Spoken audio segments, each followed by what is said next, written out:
The clock on Sarah Mitchell's knitstand read 11:47 p.m. when the first window shattered downstairs. The 10-year-old jolted awake in her pink-walled bedroom in the quiet suburb of Lakewood, Colorado, her heart immediately racing as the sound of breaking glass echoed through their two-story home. At first, she thought maybe her cat Whiskers had knocked over something in the kitchen again. But then she heard her mother's voice, not the gentle, soothing tone that usually sang her lullabies, but a sharp, terrified scream that made Sarah's blood run cold. "David! David! Wake up!" Her mother Lisa's voice cracked with panic from downstairs. Sarah could hear heavy footsteps too, heavy to be her father's familiar shuffle in his house slippers. These were boots, multiple pairs, moving with purpose through their home.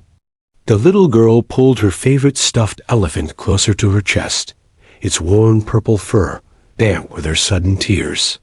She had never heard sounds like this in their safe suburban sanctuary, where the biggest excitement was usually the ice cream truck's melody on summer evenings.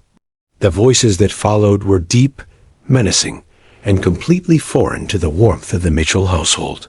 "Where's the safe?" "We know you've got one," a gravelly voice demanded.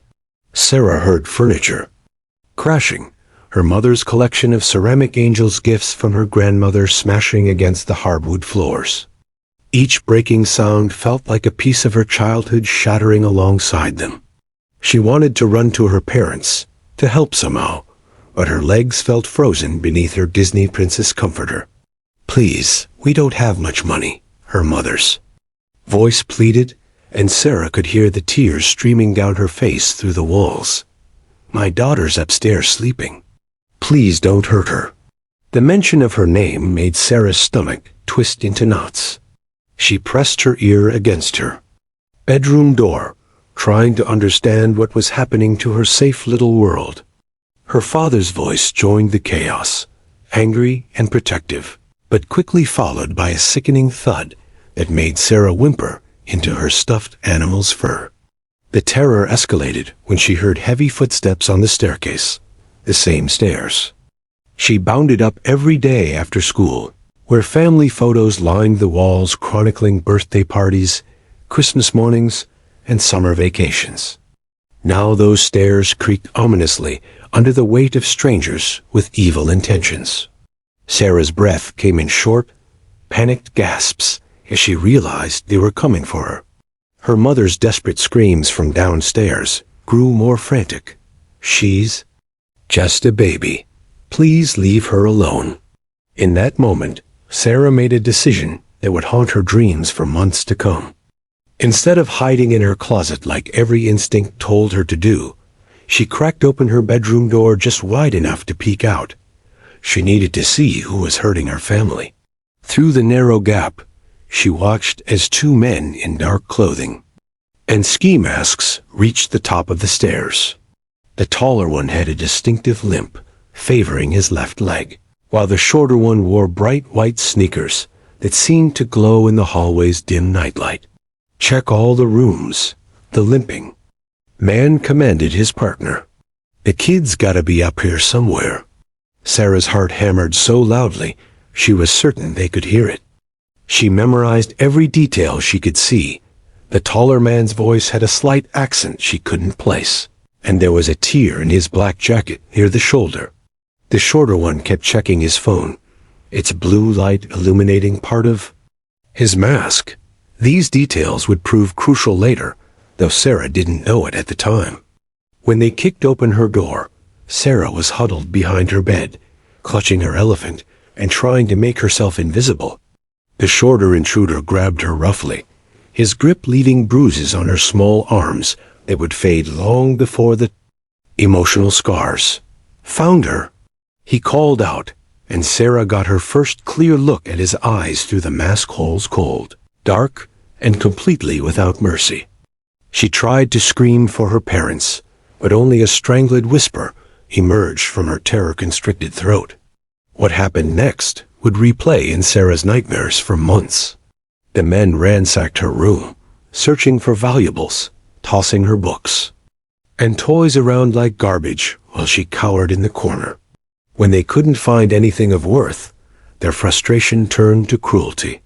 They made her sit on her bed and watch as they destroyed her safe space, ripping her drawings off the walls, smashing her piggy bank, and worst of all, tearing the head off her beloved elephant while laughing at her tears. The ordeal lasted only 20 minutes, but it felt like a lifetime to a 10-year-old girl whose biggest worry the day before had been a spelling test. When the police sirens finally wailed in the distance, the intruders fled through the same shattered window they'd entered, leaving behind a family forever changed. Sarah found her parents in the living room, her mother with a black eye and split lip, her father nursing a gash on his forehead. But the physical wounds would heal much faster than the emotional devastation that followed. In the weeks after that terrible night, Sarah underwent a transformation that broke her parents' hearts. The chatty, confident little girl who used to perform impromptu concerts in their living room became a silent shadow of her former self. She developed a severe stutter that made simple conversations painful to witness. Loud noises sent her into panic attacks. She refused to sleep in her own room, instead camping out on her parents' bedroom floor with a baseball bat she'd found in the garage. School became impossible. Sarah, who had been a student and class president, could barely whisper answers to her teacher's questions. Her best friend Emma tried to maintain their friendship, but Sarah would flinch away from hugs and couldn't participate in their usual games of make-believe. The vibrant, social butterfly had retreated so far into her shell that her parents worried they might never get their real daughter back. Dr. Amanda Foster, a renowned child psychologist specializing in trauma, was their last hope after months of failed traditional therapy sessions. During their first meeting, Dr. Foster observed how Sarah sat rigidly in her chair, avoiding eye contact and speaking in barely audible whispers. When the doctor mentioned that Sarah would eventually need to testify about what she witnessed that night, the little girl's face went completely pale and she started hyperventilating. "Sarah," Dr. Foster said gently, "what if I told you there was someone very special who could help you feel brave again? Someone who understands what it's like to be scared, but knows how to be strong when it matters most."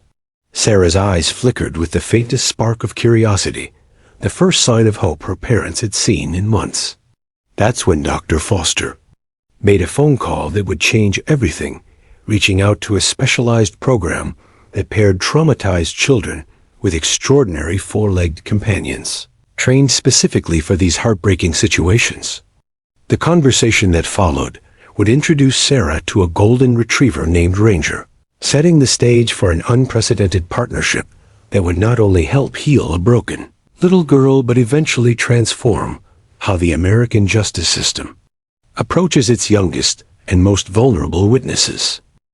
The Rocky Mountain Canine Training Center sat nestled against the foothills of the Colorado Rockies, its sprawling facility home to some of the most specialized dogs in America. Sarah Mitchell clutched her mother's hand as they walked through the front doors, her knuckles white with anxiety. The building buzzed with activity trainers working with various breeds, the sound of commands being practiced, and the gentle woofing of dogs responding to their handlers. But Sarah barely noticed any of it, lost in her own world of fear and silence that had become her prison over the past 8 months. Dr. Amanda Foster had spent weeks preparing Sarah for this moment, but even she wasn't entirely certain how the traumatized girl would react to meeting Ranger. The golden retriever represented something unprecedented in Colorado's legal system: a $35,000 investment in specialized training that had taken 3 years to complete. Unlike typical therapy dogs who provided comfort in hospitals or nursing homes, Ranger was trained for something far more complex and emotionally demanding, helping severely traumatized children find their voices in the most intimidating environment imaginable, a courtroom. Ranger's journey to this moment had been extraordinary in its own right. Selected as a puppy from championship bloodlines, specifically for his calm temperament and intuitive intelligence, he had undergone training that most people couldn't imagine. His education began with basic obedience, but quickly evolved into something resembling psychological training. He learned to recognize the subtle signs of human distress changes in breathing patterns, muscle tension, even the chemical changes in human scent that accompanied fear and anxiety. The training facility's director, Maria Santos, had worked with courthouse dogs for over a decade, but she'd never encountered a case quite like Sarah's. Most children we work with have suffered abuse from people they know, Maria explained to Sarah's parents as they waited in the observation room. Sarah witnessed violence against her family from complete strangers, which creates a different kind of trauma, a loss of fundamental safety in the world. Ranger will need to essentially become her external sense of security. When the moment finally arrived, Sarah was led into a specially designed meeting room that looked more like a cozy living room than a training facility. Soft lighting, comfortable furniture, and children's books scattered around created an atmosphere of safety and warmth. Sarah perched on the edge of an overstuffed chair, her body language screaming her readiness to flee at any moment. Her breathing was shallow, her eyes darting toward the exits, and her hands trembled slightly, all signs that Ranger had been trained to recognize and respond to.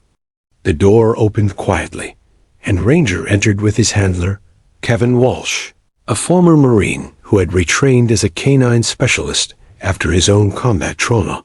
But Kevin might as well have been invisible, because from the moment Ranger stepped into the room, it was clear that something extraordinary was happening. The magnificent golden retriever, weighing nearly 80 pounds and standing tall enough to rest his chin on Sarah's lap, immediately lowered himself to the ground and army crawled toward her chair. This wasn't a command Kevin had given. It was pure instinct on Ranger's part, an intuitive understanding that this small, broken child needed him to make himself as non-threatening as possible. Sarah's eyes widened as she watched this beautiful, powerful animal essentially prostrate himself before her, his tail giving the gentlest of wags, his warm brown eyes never leaving her face. For the first time in months, Sarah's rigid posture softened slightly. "He knows you're scared," Kevin explained in a voice barely above a whisper, recognizing the delicate nature of this first interaction. Ranger can sense when someone has been hurt, and he's telling you that he's not going to hurt you too. Sarah's eyes filled with tears, not the panic-induced tears she'd shed so often since the attack, but something different. Something that looked almost like recognition, as if she understood that this wasn't just any dog, but a creature who somehow comprehended her pain. The breakthrough came when Sarah, without any prompting from the adults in the room, slowly extended her hand toward Ranger. Her movement was cautious, ready to snatch her hand back at the first sign of danger, but Ranger remained perfectly still. When her fingertips finally made contact with his golden fur, something magical happened. Sarah's breathing deepened for the first time anyone could remember since the attack. The constant tension in her small shoulders eased just a fraction. Ranger seemed to understand the significance of that first touch, because he gradually, almost imperceptibly, inched closer to Sarah's chair. Not close enough to crowd her or make her feel trapped, but close enough that she could feel his steady presence. His breathing was deep and rhythmic, and Sarah found herself unconsciously matching his calm respiratory pattern. It was as if Ranger was teaching her, without words, how to find peace in her own body again. Dr. Foster, observing from behind a two-way mirror, felt tears spring to her eyes as she watched this incredible interaction unfold. In 20 years of child psychology, she had never witnessed anything quite like it. Sarah, who flinched away from her own parents' embraces, was actually leaning forward in her chair, drawn to this remarkable dog who seemed to understand her. Trauma on a level that no human could match. The session that was supposed to last 30 minutes stretched to nearly 2 hours. Sarah didn't speak. That breakthrough was still weeks away, but she communicated with Ranger in ways that stunned everyone watching. She would point to different areas of the room, and Ranger would walk there, as if she was testing whether he would stay close or abandon her like Safety Ann on that terrible night. Each time, he would return to her side, reinforcing the message that he was reliable, trustworthy, and completely devoted to her well-being. Kevin explained that Ranger had been trained in what specialists call emotional mirroring, the ability to reflect back calm, steady energy when he sensed anxiety in his human partner. "Watch his eyes," Kevin whispered to Sarah's parents. "See how he never breaks eye contact with her unless she looks away first. He's telling her that she's safe, that someone is finally watching out for her the way adults are supposed to." By the end of that first meeting, Sarah had progressed from tentatively touching Ranger's fur to actually sitting on the floor beside him, her small body pressed against his warm, reassuring bulk. When it came time to leave, the transformation was visible to everyone in the room. Sarah's face, which had been tight with anxiety when she arrived, had relaxed into something approaching peace. She didn't want to leave Ranger behind. "Can he come home with us?" she whispered to her mother, Paji. First words she had spoken above a whisper in months. A question broke Lisa Mitchell's heart because she could hear hope in her daughter's voice for the first time since the attack. Dr. Foster explained that Ranger would need several more weeks of preparation specifically tailored to Sarah's case before he could become her full-time companion, but the bond that had formed in those 2 hours was undeniable. As they prepared to leave, Ranger did something that would become his signature move with Sarah. He gently nudged her hand with his nose, then placed his large paw over her small fingers, a gesture that somehow communicated both protection and partnership. Sarah looked down at their joined hands and paws, and for just a moment, the scared, silent little girl disappeared, replaced by a child who was beginning to believe that maybe, just maybe, she could be brave again. The drive home was the first car trip since the attack where Sarah didn't spend the entire time scanning for potential threats. Instead, she stared out the window with a small smile playing at the corners of her mouth, already counting the days until she could see Ranger again. Her parents exchanged hopeful glances, beginning to believe that their daughter's healing might actually be possible. They had no idea that this extraordinary partnership would soon make legal history and inspire a nationwide movement to protect traumatized children in America's courtrooms. The Jefferson County District Attorney's Office had never seen anything like the media circus that erupted when word leaked about the unprecedented request to allow a therapy dog in the courtroom.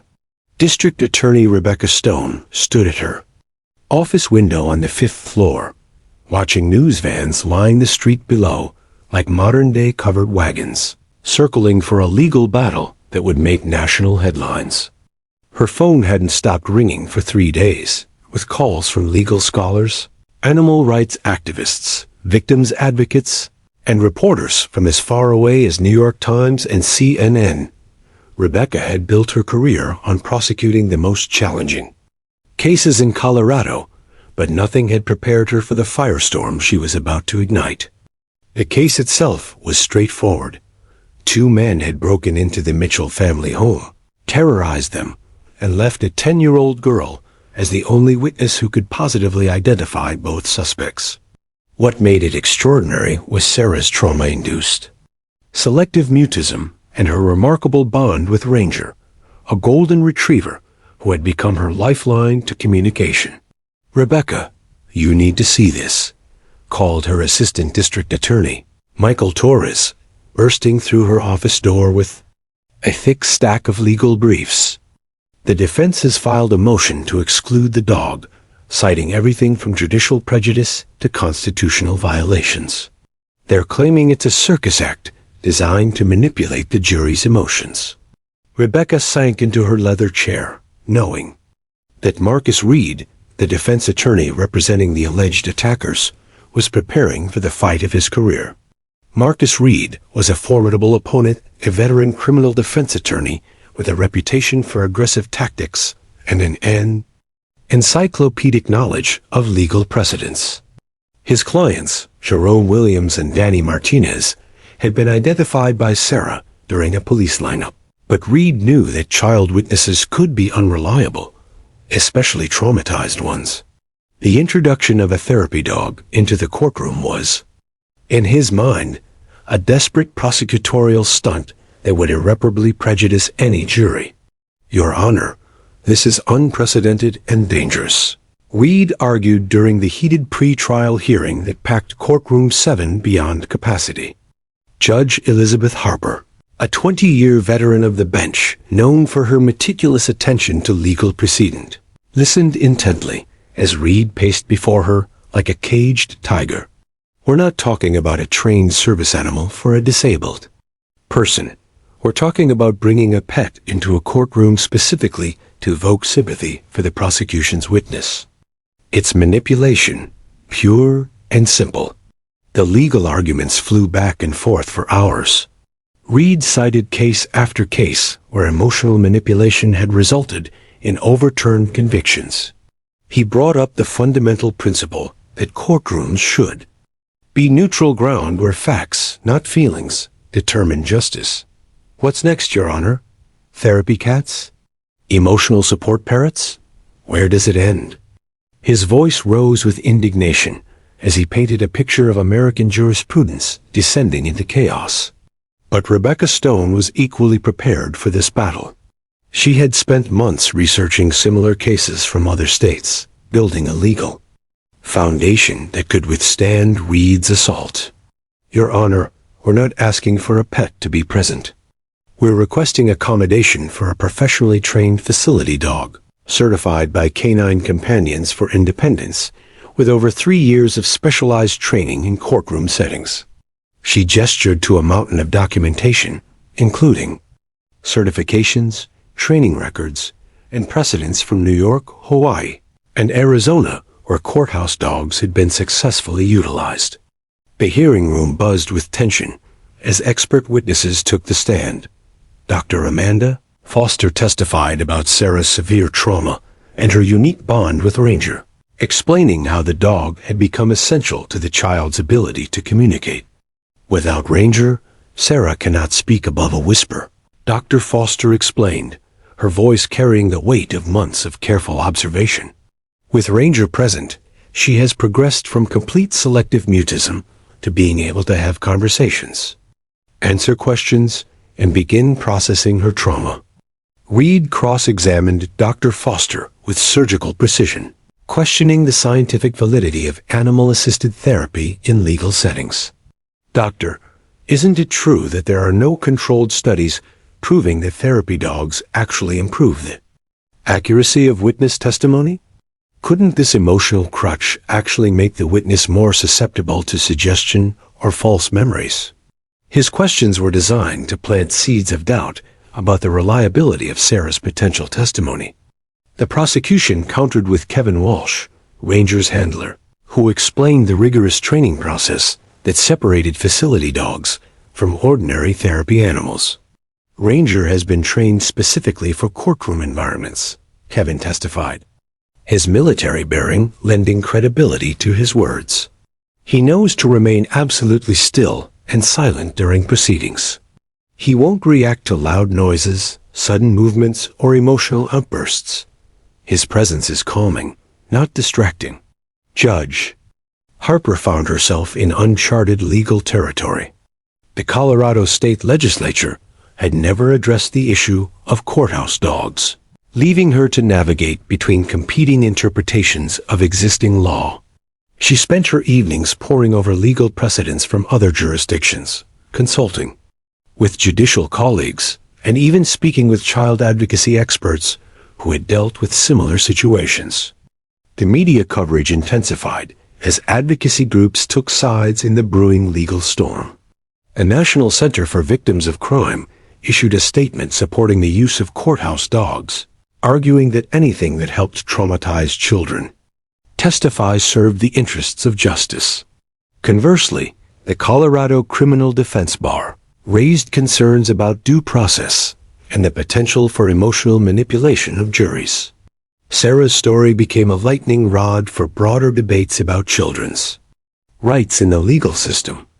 Cable news programs featured heated discussions between legal experts, with some arguing that courthouse dogs represented a compassionate evolution in how America treated its youngest crime victims, while others worried about the slippery slope of introducing emotional elements into supposedly objective legal proceedings. Dr. Ellen Burson, a renowned expert in child psychology and legal testimony, flew in from Johns Hopkins to testify on behalf of the prosecution. Her credentials were impeccable. She had consulted on over 200 cases involving child witnesses and had published extensively on trauma's impact on memory and communication. In 30 years of practice, I have never seen a child as severely traumatized as Sarah, who has shown such remarkable progress, Dr. Burson told the packed courtroom. Ranger is not a prop or an emotional manipulation tool. He is a medical necessity that allows this child to function. Reed's strategy became increasingly desperate as expert after expert testified to Ranger's professionalism and Sarah's genuine need for his support. He brought in his own expert witness, Dr. Richard Kensington, a forensic psychologist who argued that the dog's presence would create an inherently prejudicial atmosphere. Jurors are human beings with natural emotional responses to animals. Dr. Kensington testified. They will subconsciously view the child as more sympathetic and truthful simply because she's accompanied by an appealing dog. The turning point came when Judge Harper requested a private demonstration. She, the attorneys, and court personnel gathered in her chambers to observe Sarah and Ranger together. They watched as the traumatized girl transformed from a silent, frightened child into someone capable of answering questions and making eye contact, but only when Ranger was present. When Kevin temporarily removed Ranger from the room, Sarah immediately shut down. Her breathing became labored, and she began exhibiting signs of panic. "Bring him back," Judge Harper ordered quietly, and everyone in the room watched as Sarah's transformation reversed itself the moment Ranger returned to her side. The judge, a mother of 3 herself, felt her professional objectivity challenged by the clear evidence of this child's desperate need for her canine companion. The legal battle raged for 3 weeks, generating national attention and dividing public opinion. Protesters gathered outside the courthouse daily, some carrying signs supporting Sarah and Ranger, others arguing for the preservation of traditional legal procedures. Social media exploded with #JusticeForSarah and #SaveOurCourts hashtags as the case became a symbol for larger cultural debates about compassion versus tradition in America's legal system. Finally, after reviewing hundreds of pages of testimony, legal briefs, and precedents from other jurisdictions, Judge Harper made her decision. The courtroom was packed beyond capacity as she prepared to announce her ruling, a decision that would either make legal history or potentially create grounds for appeal that could invalidate the entire case. The fate of 2 accused criminals, one traumatized child, and one extraordinary golden retriever hung in the balance as Judge Harper cleared her throat and began to speak the words that would change American jurisprudence forever. The morning of October 15th dawned crisp and clear in Denver, but inside the Jefferson County Courthouse, the atmosphere crackled with electric tension that seemed to charge the very air. Media crews had been camped outside since 4 a.m. there, satellite trucks creating a technological fortress around the historic building. Inside, Courtroom 7 buzzed with an energy unlike anything veteran court personnel had ever experienced. Every seat was filled, with overflow crowds gathered in adjacent rooms to watch on closed-circuit television. Legal scholars, victims advocates, journalists, and curious citizens had traveled from across the country to witness what many believed would be a watershed moment in American jurisprudence. Judge Elizabeth Harper had made her historic ruling 3 days earlier, becoming the first judge in Colorado history to allow a therapy dog to accompany a child witness during testimony. Her 47-page written decision would later be studied in law schools nationwide. But today, the theoretical was about to become breathtakingly real. The anticipation was so thick, it felt almost suffocating as everyone waited for the moment that would either validate or condemn this unprecedented legal experiment. In a small witness preparation room down the hall, 11-year-old Sarah Mitchell sat quietly with Ranger, both of them seemingly oblivious to the chaos swirling around their case. Sarah wore a simple blue dress her mother had carefully chosen, not too formal to seem coached, not too casual to appear disrespectful. Her hair was pulled back in a neat ponytail, and to the casual observer, she might have looked like any other child heading to a school assembly. But those who knew her story could see the subtle signs of the trauma that still lived beneath the surface. The way her fingers constantly moved through Ranger's fur for comfort, how her eyes never stopped scanning for potential threats, and the measured breathing exercises Dr. Foster had taught her to manage anxiety. Ranger, meanwhile, was a picture of professional composure. His golden coat had been brushed to perfection, and he wore a specially designed vest that identified him as a certified facility dog. But more impressive than his appearance was his demeanor, alert but calm, protective but non-aggressive, ready for anything but completely relaxed. Kevin Walsh had spent the morning running through final preparations with his extraordinary partner, ensuring that Ranger understood the gravity of what was about to unfold. District Attorney Rebecca Stone made one final check of her notes, though. She had rehearsed Sarah's direct examination dozens of times. She knew that the eyes of the legal world were upon them, that this moment would either prove that courthouse dogs or a compassionate evolution in victim advocacy or a dangerous precedent that threatened the integrity of American courtrooms. The weight of that responsibility felt crushing, but every time she looked at Sarah and Ranger together, she knew she was fighting for something fundamentally right.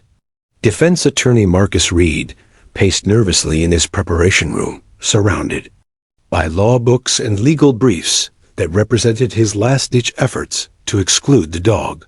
His clients, Jerome Williams and Danny Martinez, sat in orange jail uniforms, their faces masks of controlled anxiety. They understood that their fate might well depend on whether a traumatized child could find her voice while accompanied by a golden retriever. Reed had built his career on aggressive courtroom tactics, but he had never faced an opponent quite like Ranger, an adversary he couldn't cross-examine, intimidate, or discredit. The bailiff's announcement echoed through the courthouse corridors. All rise for the Honorable Judge Elizabeth Harper. The packed courtroom rose as one, the rustle of clothing and shuffling of feet creating a sound like wind through autumn leaves. Judge Harper took her seat at the bench, her expression carefully neutral despite the historic nature of what was about to unfold. She had spent sleepless nights reviewing her decision, consulting with colleagues, and preparing for what she knew would be intense scrutiny from appellate courts, media critics, and legal scholars. The people of Colorado versus Jerome Williams and Danny Martinez, Judge Harper announced, her voice carrying clearly through the hushed courtroom. We are here today for the testimony of a minor witness, and I want to remind everyone present that this courtroom will maintain the dignity and decorum appropriate to these proceedings, regardless of any unusual circumstances. Her words were carefully chosen, acknowledging the unprecedented nature of what was about to happen, while firmly establishing her authority over the proceedings. The moment everyone had been waiting for arrived with surprising quietness.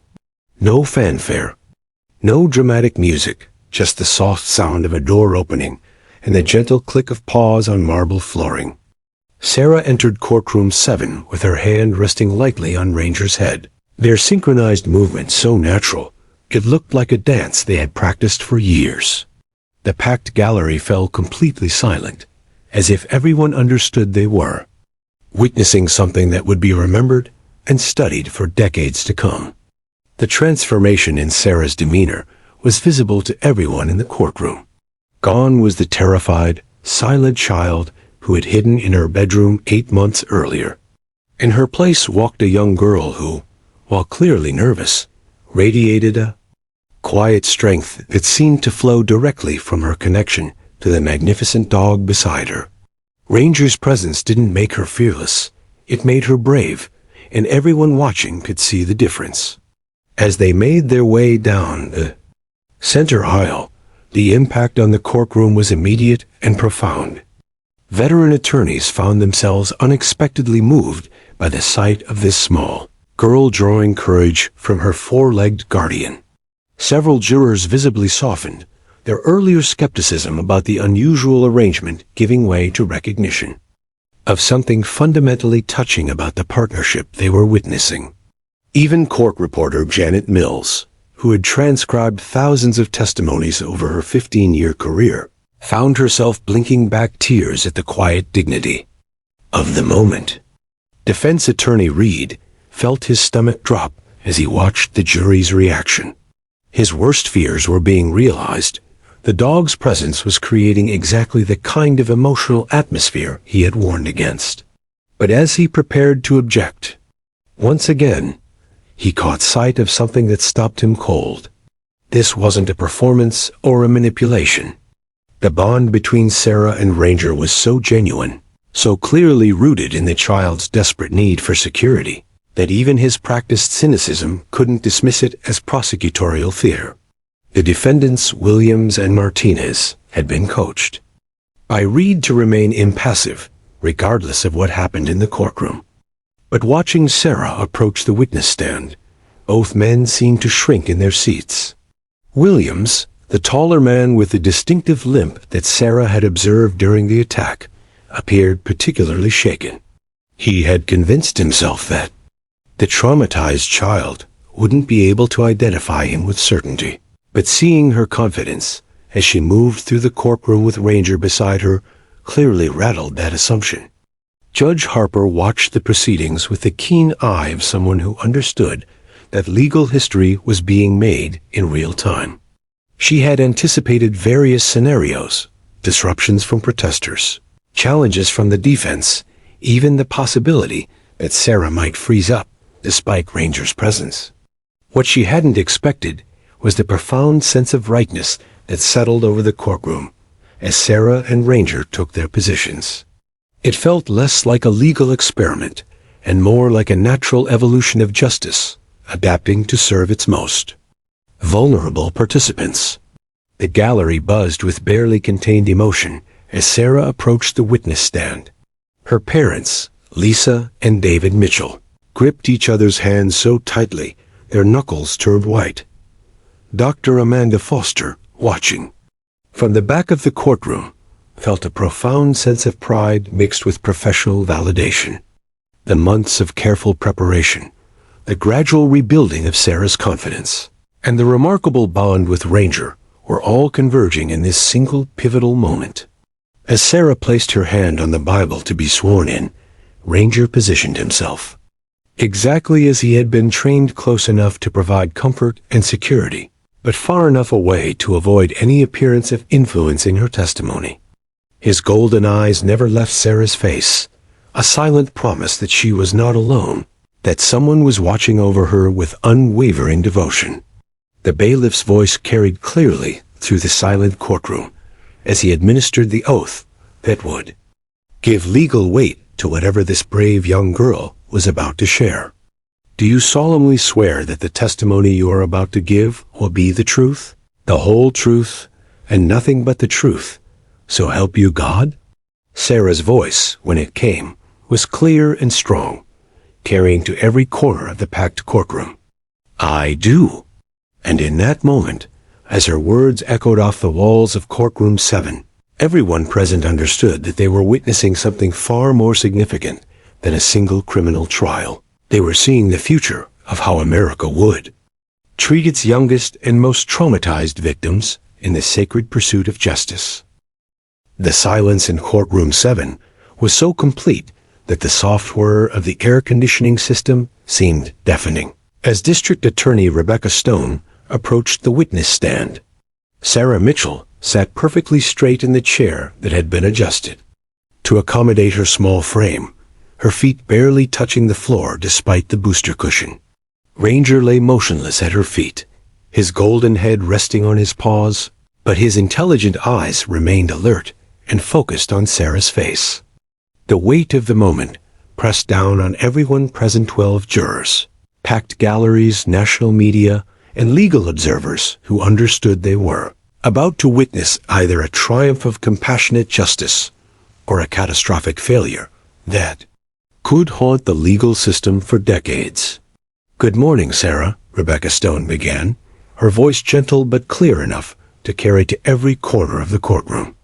"I know this is scary, but I want you to remember that you're very brave, and you have Ranger right there with you. Can you tell us your name and how old you are?" The question was deliberately simple, designed to ease Sarah into the testimony with something comfortable and familiar. But even this basic inquiry seemed to catch in Sarah's throat, her voice coming out as barely more than a whisper that forced the court reporter to lean forward, straining to catch every word. "Sarah Elizabeth Mitchell," she managed, her voice so quiet that Judge Harper gently asked her to speak a little louder so everyone could hear. "I'm 11 years old." The simple statement carried the weight of all the months of trauma and recovery that had brought her to this moment. In the gallery, her parents, Lisa and David Mitchell, gripped each other's hands so tightly their knuckles had turned white, tears already streaming down their faces as they watched their daughter struggle to find the voice that had been stolen from her that terrible night. As Rebecca Stone continued with preliminary questions about Sarah's school, her hobbies, and her family, it became painfully obvious to everyone in the courtroom that this was not going to be easy. Sarah's responses came in halting whispers, punctuated by long pauses as she seemed to fight internal battles between the need to speak and the trauma that wanted to keep her silent. Her breathing became increasingly shallow, and several times she looked down at Ranger with what appeared to be panic beginning to set in. Defense attorney Marcus Reed watched the struggling child with mixed emotions. His professional instincts told him that a witness this traumatized might not be reliable, that her testimony could be influenced by suggestion or false memories. But his human heart recognized the genuine anguish of a little girl trying desperately to overcome something that no child should ever have to face. He had 2 daughters of his own, and watching Sarah's struggle felt like witnessing someone trying to speak while drowning. The turning point came when Rebecca Stone gently guided Sarah toward the heart of her testimony. "Sarah, I need you to think back to the night of February 14th when some bad men came to your house. I know it's scary to remember, but can you tell us what happened?" The question hung in the air like a physical weight, and for a moment, Sarah seemed to freeze completely.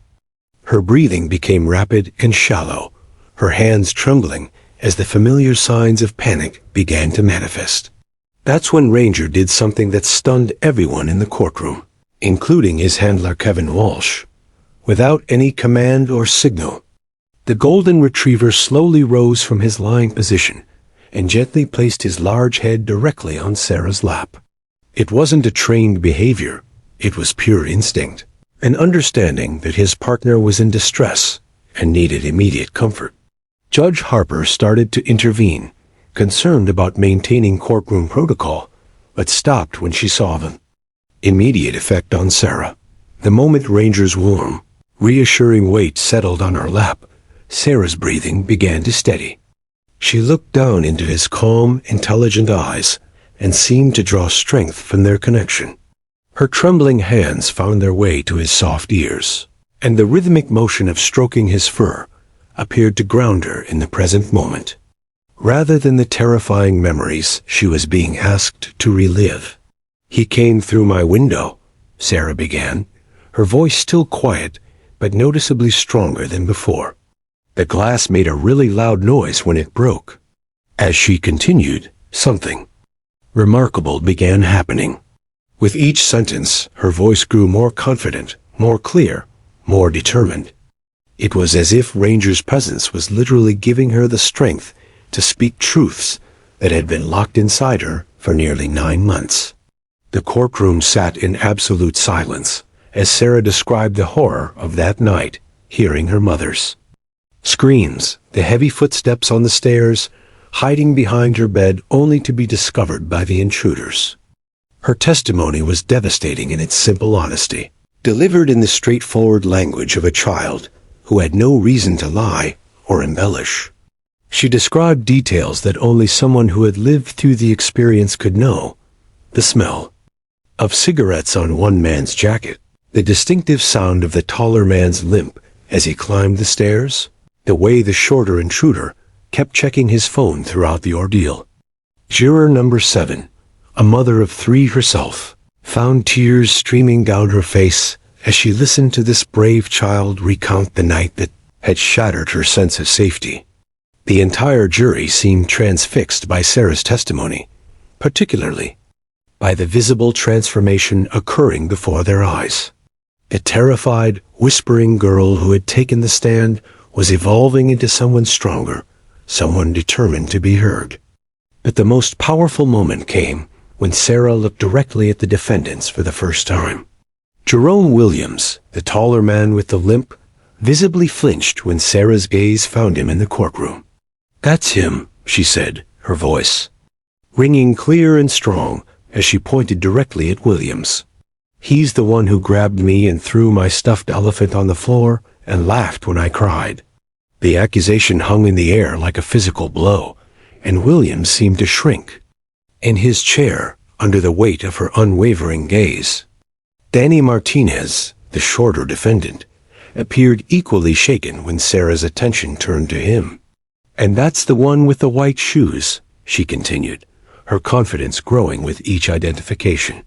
"He kept looking at his phone, and he has a scar right here," she said, pointing to her own left eyebrow. Several people in the gallery gasped audibly as they noticed the faint scar on Martinez's eyebrow that matched Sarah's description perfectly. Defense attorney Reed felt his case crumbling before his eyes as he watched Sarah deliver testimony that was both heartbreaking and devastatingly effective. This wasn't the unreliable witness he had hoped for. This was a credible, articulate child whose obvious trauma only served to underscore the authenticity of her account. He could see the impact on the jury, could feel the shift in the courtrooms. Energy as Sarah's voice grew stronger and more determined. The most remarkable aspect of Sarah's testimony wasn't just its content, but the visible transformation occurring as she spoke. Dr. Amanda Foster, watching from the gallery, recognized what was happening. Sarah was literally healing as she testified, finding empowerment in the act of speaking her truth with Ranger's unwavering support. The months of careful therapy, the gradual rebuilding of her confidence, and the extraordinary bond with her canine companion were all converging in this moment of incredible courage. As Rebecca Stone concluded her direct examination, the entire courtroom seemed to exhale collectively. Sarah had not only survived her testimony, she had triumphed. Her voice, which had been barely a whisper when she began, now carried clearly to every corner of the room. She sat straighter in her chair, her hand resting confidently on Ranger's head, looking for all the world like a young warrior who had just won the most important battle of her life. Judge Harper called for a brief recess, and as the courtroom began to stir, something unprecedented happened.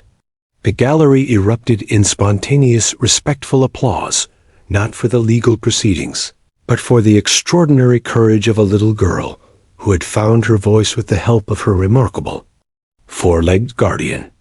Even some of the court personnel, trained to maintain strict neutrality, found themselves moved to tears by what they had just witnessed. As Sarah prepared to face cross-examination, everyone in courtroom 7 understood that they had just witnessed something that would be remembered and studied for generations. The moment when a traumatized child, supported by an extraordinary dog and an evolved understanding of justice, had found the strength to speak truth to power and change the course of American jurisprudence forever. The 15-minute recess felt like an eternity as the legal teams prepared for what everyone knew would be the most crucial phase of the trial. Defense attorney Marcus Reed paced in the hallway outside courtroom 7, his usually immaculate appearance showing signs of stress-loosened tie, disheveled hair, and the kind of intense concentration that comes with knowing your entire case hangs in the balance. He had built his reputation on aggressive cross-examinations that could dismantle even the most confident witnesses. But he had never faced a challenge quite like this. How do you aggressively question a traumatized child without appearing to be a monster, especially when that child was accompanied by the most sympathetic defendant in legal history, a golden retriever named Ranger? Sarah remained on the witness stand during the recess, a decision made by Judge Harper to minimize disruption to the child's emotional state. Dr. Amanda Foster had recommended this accommodation, explaining that moving Sarah repeatedly could trigger her trauma responses and undo the remarkable progress they had just witnessed. So Sarah sat quietly, one hand resting on Ranger's head, the other holding a small cup of water that a bailiff had thoughtfully provided. To observers, she looked remarkably composed for a child who had just relived the most terrifying night of her life. But those who knew trauma could see the subtle signs of exhaustion in her slightly slumped shoulders and the way she seemed to draw energy directly from her canine companion. Ranger, for his part, seemed to understand the gravity of what was about to unfold. His training had prepared him for exactly this scenario, the moment when his partner would face aggressive questioning designed to undermine her credibility. Kevin Walsh, watching from the gallery, felt a surge of pride as he observed Ranger's perfect positioning and unwavering focus on Sarah. Every aspect of the dog's body language communicated calm strength and protective presence without appearing threatening or disruptive to the legal proceedings. When court reconvened, the atmosphere had shifted palpably. The gallery, which had been buzzing with whispered conversations during the recess, fell silent as Marcus Reed approached the witness stand. His strategy was delicate. He needed to challenge Sarah's testimony without appearing to attack a traumatized child, to find inconsistencies without seeming heartless, to protect his client's rights without sacrificing his own humanity. It was a legal tightrope walk that few attorneys had ever been forced to navigate. "Hello, Sarah," Reed began, his tone carefully modulated to sound gentle but professional. "I know this is difficult, and I'm going to try to make this as easy as possible for you. I just need to ask you some questions about that night. Okay?" Sarah nodded, but those watching closely could see her grip tighten slightly on Ranger's fur. The dog responded immediately to this subtle signal of distress, shifting his position to press more firmly against her legs, a reminder that she wasn't alone. Reed's initial questions were deliberately mundane, designed to establish a comfortable rhythm before moving to more challenging territory. He asked about Sarah's bedtime routine, what she remembered about dinner that evening, whether she had been taking any medications that might affect her memory. Sarah answered clearly and confidently, her voice maintaining the strength she had found during direct examination. But Reed was a master strategist, and these preliminary questions were merely setting the stage for his real assault on her credibility. "Sarah, you said it was very dark in your room that night, didn't you?" Reed asked, moving closer to the witness stand, but maintaining a respectful distance. "And you were scared, which is completely understandable. Sometimes when we're frightened, our minds can play tricks on us. Isn't it possible that some of the details you remember might not be exactly right?" It was a classic defense technique, not directly calling the witness a liar, but suggesting that trauma and fear could have distorted her perceptions. Sarah's confidence wavered for the first time since she had begun testifying.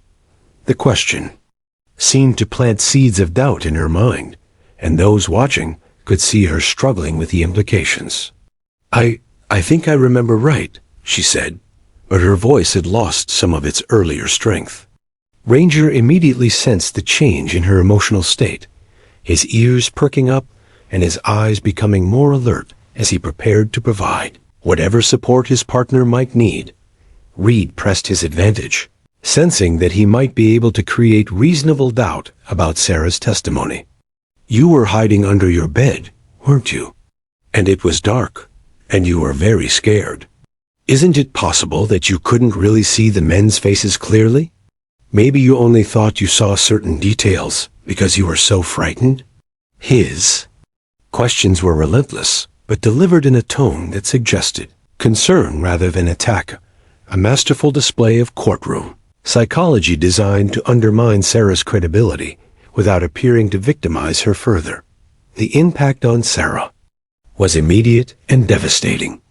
Her breathing became shallow and rapid, the familiar signs of panic beginning to manifest as Reed's questions chipped away at her confidence.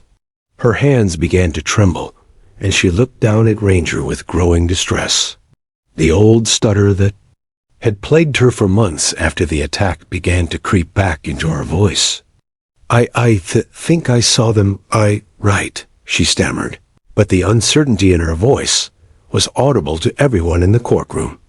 This was the moment. Marcus Reed had been building toward the point where Sarah's testimony would crumble under the weight of suggested doubt and traumatic memory. He could see the jury watching intently, some members beginning to look concerned about the reliability of a child witness, who was clearly struggling under cross-examination. His clients, Williams and Martinez, sat straighter in their chairs, perhaps beginning to hope that their attorney's aggressive strategy might actually work. But Reed had underestimated the extraordinary bond between Sarah and Ranger, and he was about to witness something that would haunt his legal career for years to come. As Sarah's distress mounted, as her voice began to fail her once again, Ranger did something that no amount of training could have prepared him for. The golden retriever slowly rose from his lying position, placed his front paws on the witness stand, and looked directly into Sarah's eyes with an intensity that seemed to communicate across species. The courtroom held its collective breath as this unprecedented moment unfolded. Judge Harper started to intervene, concerned about maintaining courtroom protocol, but something in the scene stopped her. Ranger wasn't being disruptive or theatrical. He was providing emergency emotional support to a child who was drowning in trauma and doubt. His message was clear and wordless. I believe you. I know you're telling the truth. You're not alone. The effect on Sarah was immediate and transformative. Looking into Ranger's calm, trusting eyes, she seemed to remember who she was and why she was there.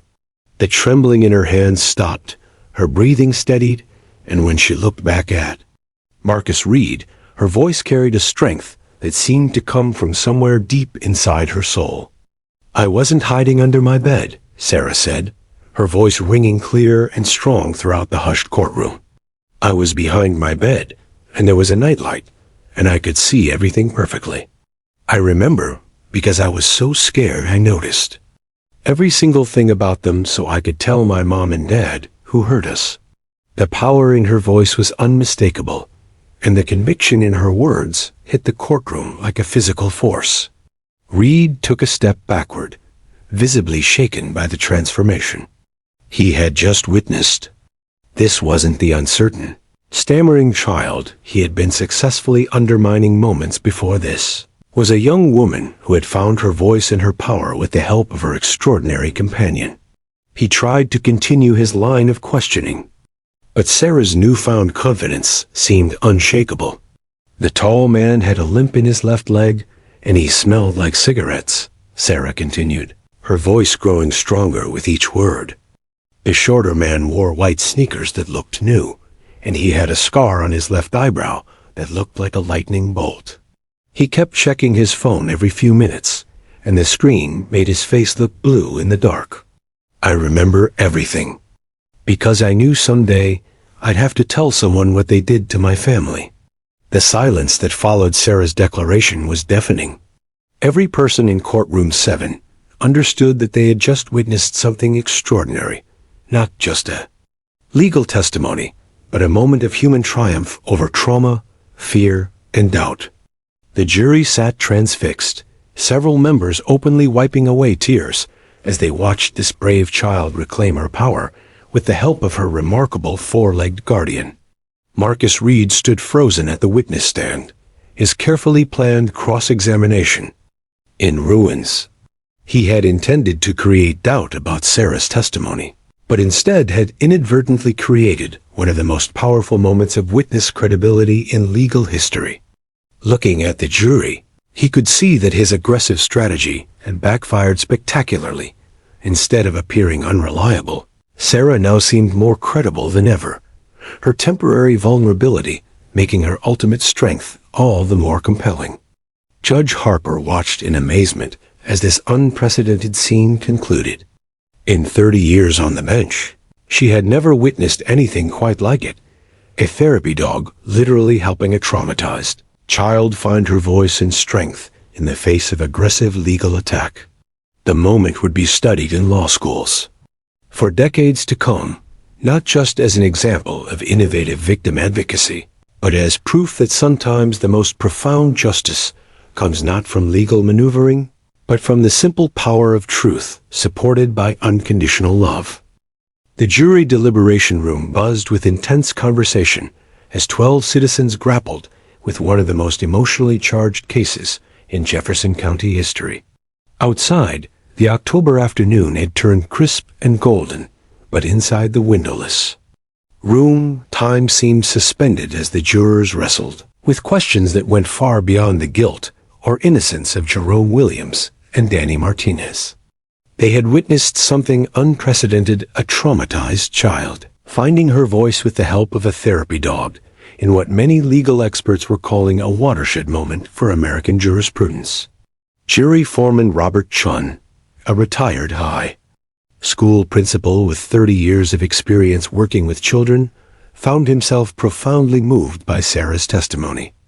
"In all my years dealing with kids, I've never seen courage like that," he told his fellow jurors as they began their deliberations. "That little girl looked evil in the face and didn't blink. And that dog, I've never seen anything like the way he helped her find her strength." The other jurors nodded in agreement, several still visibly emotional from witnessing Sarah's transformation on the witness stand. Juror number 5, Maria Rodriguez, a mother of 3 young children herself, wiped away tears as she recalled the moment Ranger had stood up to comfort Sarah during her moment of crisis. When that defense attorney tried to break her down, and that dog knew exactly what to do. It was like watching a guardian angel in action. The emotional impact of Sarah and Ranger's partnership had clearly affected the entire jury, but they understood their responsibility to base their verdict on facts and evidence, not just emotional response. The deliberation itself was remarkably brief for such a serious case. The evidence was overwhelming. Sarah's detailed identification of both defendants, complete with specific physical characteristics that matched police observations, left little room for reasonable doubt. Her description of Williams' distinctive limp, captured on security footage from a nearby convenience store the same night, was particularly damning. Martinez's lightning bolt-shaped scar, exactly as Sarah had described. It provided additional concrete corroboration of her testimony. The defense tried to suggest she couldn't have seen clearly because she was scared, and it was dark, noted juror number 8, retired police officer James Thompson. But fear can actually sharpen memory in traumatic situations. That child remembered details that only someone who lived through it could know. And the way she stood up to that cross-examination, there's no way she was making it up. His law enforcement experience lent additional credibility to his assessment of Sarah's testimony. After just 97 minutes of deliberation, one of the shortest in county history for such serious charges, the jury reached their unanimous verdict. As they filed back into courtroom 7, the packed gallery held its collective breath. Sarah sat in the front row with Ranger beside her, both of them remarkably calm, considering the weight of the moment.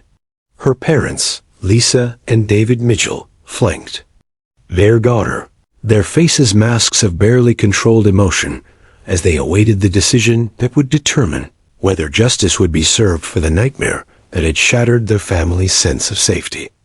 Defense attorney Marcus Reed looked exhausted as he awaited the verdict, knowing that his aggressive cross-examination strategy had not only failed, but had actually strengthened Sarah's credibility.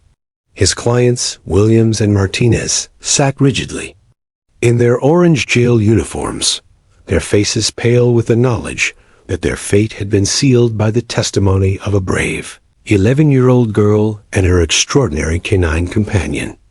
"Has the jury reached a verdict?" Judge Elizabeth Harper asked, her voice carrying clearly through the hushed courtroom. The tension was so thick it felt suffocating, as if everyone present was holding their breath simultaneously. "We have, Your Honor," responded Foreman Chun, his voice steady and strong. He cleared his throat and looked directly at the defendants as he prepared to announce the decision that would change multiple lives forever. On the charge of first-degree burglary, we find the defendant Jerome Williams guilty. On the charge of assault in the first degree, we find the defendant Jerome Williams guilty. On the charge of child abuse, we find the defendant Jerome Williams guilty. The words seemed to echo through the courtroom like thunder, each guilty verdict landing with the weight of justice finally served. Williams visibly sagged in his chair, the reality of his situation finally sinking in as the full weight of his crimes was acknowledged by 12 of his peers. But the foreman wasn't finished. On the charge of first-degree burglary, we find the defendant Danny Martinez guilty. On the charge of assault in the first degree, we find the defendant Danny Martinez guilty. On the charge of child abuse, we find the defendant Danny Martinez guilty. Martinez closed his eyes as the verdicts washed over him, knowing that the nightmare he had inflicted on the Mitchell family was finally going to result in consequences that matched the severity of his actions. The courtroom erupted in a mixture of relieved sobbing and restrained applause. Sarah's parents broke down completely, months of fear and uncertainty finally giving way to the knowledge that their daughter's attackers would face justice. Dr. Amanda Foster, watching from the back of the gallery, felt vindicated in her decision. To recommend Ranger as Sarah's companion, this moment proved that innovative therapeutic approaches could serve justice as well as healing. But perhaps the most remarkable reaction came from Sarah herself. As the guilty verdicts were announced, she remained perfectly calm, one hand resting on Ranger's head, her eyes fixed on the two men who had terrorized her family. There was no triumph in her expression, no vindictive satisfaction, just the quiet dignity of a child who had faced her worst fears and emerged victorious.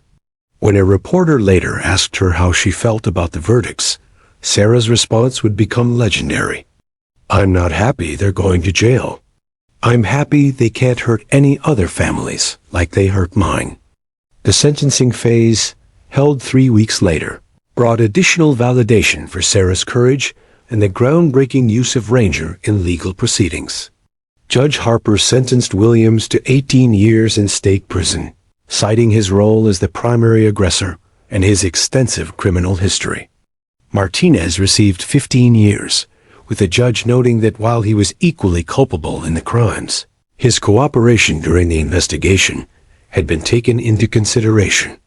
But the most significant moment of the sentencing hearing came when Judge Harper made an unprecedented announcement that would reverberate throughout the legal community for years to come. "This court has witnessed something extraordinary over the past months," she declared, looking directly at Sarah and Ranger. We have seen how innovative therapeutic approaches can serve not just the healing of traumatized witnesses, but the very cause of justice itself. Therefore, this court is recommending that the Colorado State Legislature establish a comprehensive courthouse dog program, funded by state resources and available to all jurisdictions within our state. The recommendation sent shockwaves through the legal community. Within hours, the story was picked up by national news outlets, with legal experts debating the implications of Judge Harper's historic declaration. Some praised it as a compassionate evolution in victim advocacy, while others worried about the precedent it might set. But for Sarah and her family, the debate was academic. They had lived the reality of how Ranger's presence had transformed a terrifying legal ordeal into an empowering experience of justice served. The weeks following the sentencing brought a flood of attention that the Mitchell family had never anticipated. Sarah's story captured the imagination of the American public, with her image walking into court beside Ranger becoming an iconic symbol of courage and resilience. Victim advocacy groups hailed her as a hero, while legal scholars studied every aspect of her testimony for insights into how the justice system could better serve traumatized witnesses. But perhaps the most meaningful response came from an unexpected source: other children who had witnessed crimes or suffered abuse. Letters poured in from across the country, written in crayon and colored pencil, from young witnesses who found inspiration in Sarah's courage. One letter from 8-year-old Emma in Phoenix simply read, "Dear Sarah, I have to testify about bad people too. Can I get a dog like Ranger to help me be brave?" That letter, more than any legal precedent or media coverage, convinced Sarah and her family that their ordeal had served a purpose larger than just their own healing. As autumn turned to winter in Colorado, Sarah returned to her normal routine of school, friends, and family activities. But she was no longer the same frightened child who had hidden behind her bed on that terrible February night. The girl who emerged from courtroom 7 was stronger, more confident, and possessed of a wisdom that seemed far beyond her 11 years. And beside her always was Ranger, no longer just a therapy dog, but a partner who had helped change the course of American justice and proved that sometimes the most powerful allies come with 4 paws, a wagging tail, and a heart full of unconditional love. 18 months after that historic day in courtroom 7, 12-year-old Sarah Mitchell stood before the packed chamber of the Colorado State Legislature, her hand resting confidently on Ranger's head as she prepared to address lawmakers about legislation that would bear her name.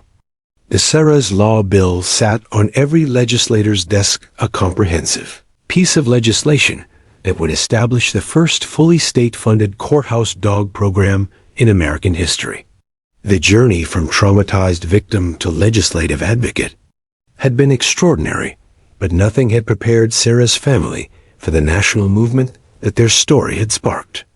A transformation in Sarah was remarkable to anyone who had known her during those dark months following the attack. Gone was the frightened, stammering child who could barely whisper her own name. In her place stood a poised young woman whose voice carried clearly through the legislative chamber, whose eyes met those of state senators and representatives without flinching, and whose partnership with Ranger had become a symbol of resilience that resonated far beyond Colorado's borders. "Honorable legislators," Sarah began, her voice steady and strong. "My name is Sarah Elizabeth Mitchell, and this is my partner, Ranger. We're here today to tell you about something that can help other kids like me find their voices when bad things happen to them." The chamber fell completely silent, every lawmaker understanding that they were about to hear testimony that would be remembered long after their own political careers had ended. The backstory of how Sarah's Law came to be was as remarkable as the legislation itself.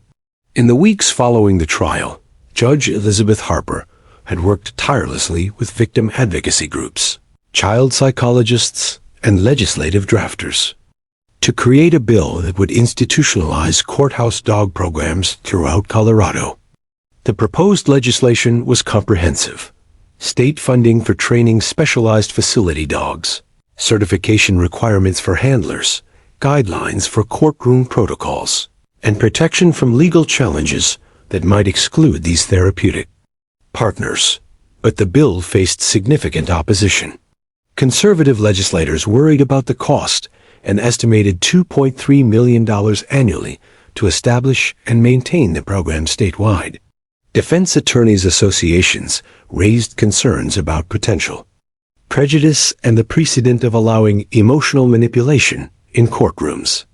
Some traditionalists in the legal community argued that courtrooms were formal venues where such innovations had no place. The turning point came when Sarah herself requested to testify before the legislative committee considering the bill. Her parents, Lisa and David Mitchell, initially hesitated to expose their daughter to more public scrutiny, but Sarah was adamant. Other kids need to know they can be brave too, she told her parents with a determination that reminded them of the courage she had shown in court. Dr. Amanda Foster supported Sarah's decision, recognizing that advocacy could be another form of healing for trauma survivors. Sarah's testimony before the legislature was every bit as powerful as her courtroom appearance had been. She spoke without notes, her words flowing naturally as she described how Ranger had literally saved her. Ability to speak truth to power. Before I met Ranger, I couldn't talk to anyone about what happened to my family, she told the packed committee room. The bad memories were too scary, and they made my voice disappear. But Ranger taught me that I could be brave, that someone would always be there to help me when things got scary.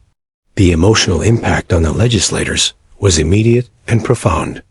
State Senator Patricia Williams, herself a former prosecutor, found tears streaming down her face as Sarah described how Ranger's presence had enabled her to confront her attackers.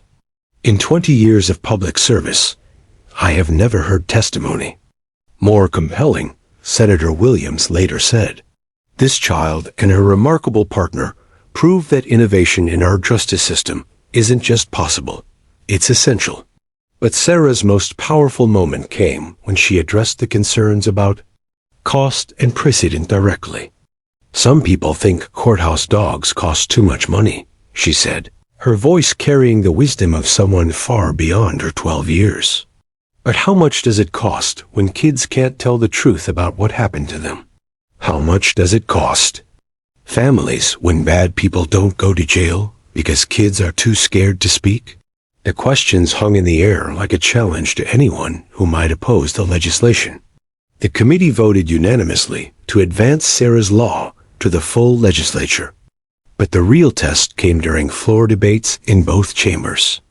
Opposition remained fierce from some quarters, with several legislators arguing that the state budget couldn't accommodate what they termed feel-good legislation during economic uncertainty.